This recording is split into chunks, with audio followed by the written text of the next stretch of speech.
The fall of the Aztec Empire marks a pivotal moment in history where the mighty civilization, thriving in the heart of Mesoamerica, faced the unprecedented arrival of Spanish conquistadors, led by Hernán Cortés.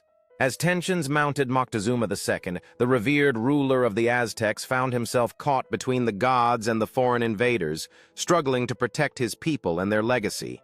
In the aftermath of the fierce battles, the once great city of Tenochtitlan lay in ruins, a haunting reminder of a civilization that thrived for centuries, now overshadowed by the dawning age of colonialism.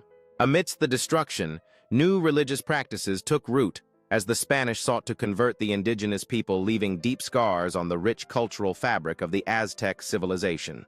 With the fall of the Aztec Empire, a new era unfolded, characterized by the fusion of cultures as the once separate worlds of the indigenous peoples and European settlers began to intertwine. Today, the legacy of the Aztec Empire endures, celebrated and remembered through art monuments and education, reminding future generations of their rich history and resilience.